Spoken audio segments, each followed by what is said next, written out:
Sagutin, sumasagot, yes, pero pagdating sa BICAM, anong nangyari?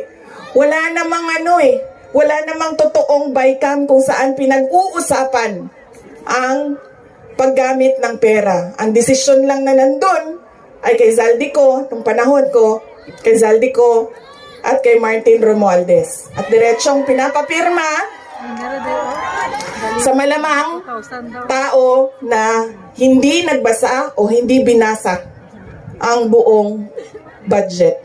Kaya walang nakakita o hindi nila nakita dahil hindi naman binasa na may blanco doon at pwedeng lagyan ng kahit anong amount yung mga blanco sa budget.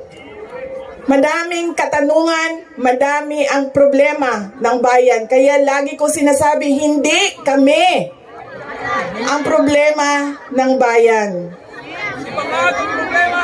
Ang problema ng bayan ay ang governance mismo ng Pilipinas.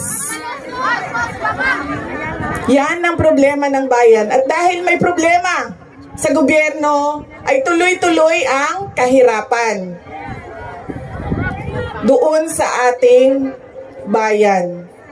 Nakikita nyo yan dahil dumadami ang nakikipagsapalaran sa ibang bansa. Yes.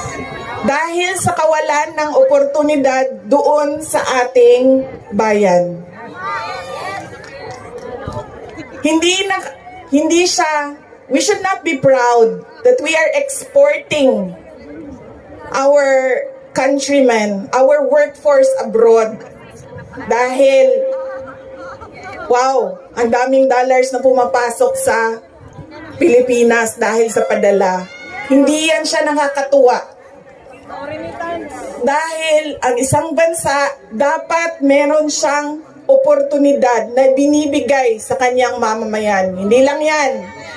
Decent housing, peace and order, quality healthcare.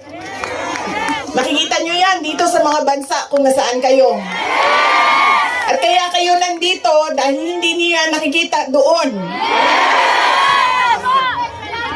And apparently, tayo lang yung nakakakita, yung nakaupo doon, hindi nila nakikita.